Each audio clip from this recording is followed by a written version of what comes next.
over 100 years ago that Maulana Muhammad Qasim Nanotwi started a small school which was to grow into one of the world's greatest centers of Islamic learning.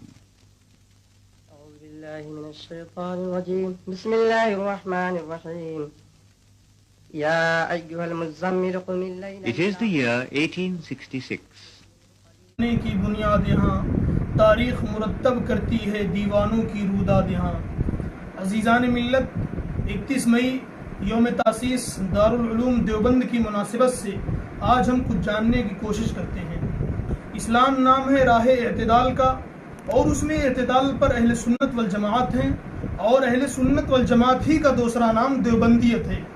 دیوبندیت کوئی الگ سے فرقہ یا مذہب نہیں، بلکہ وہ اہل سنت والجماعت کی مکمل، جامع اور معنی تصویر ہے. کوہسار یہاں دب جاتے ہیں، طوفان یہاں تھم جاتے ہیں. کوہسار یہاں دب جاتے ہیں، طوفان یہاں تھم جاتے ہیں. اس کاخ فقیری کے آگے شاہوں کے محل جھک جاتے ہیں.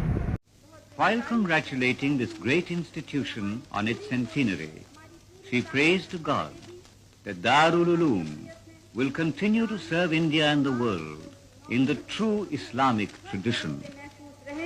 اور برابر کی زندگی وہ اس ملک میں بتا سکیں.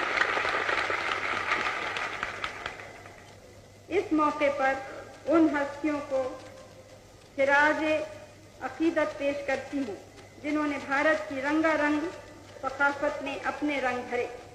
پھر ایک بار میں اس شاندار ادارے کو اس کی 100 سالانہ تقریب کے موقع پر مبارکباد دیتی ہوں اور دعا کرتی ہوں کہ یہ اور بھی شان کے ساتھ بھارت اور اسلامی دنیا کی برابر خدمت کرتا رہے، کیونکہ انسانیت کی خدمت سے بڑھ کر کوئی خدمت نہیں ہے.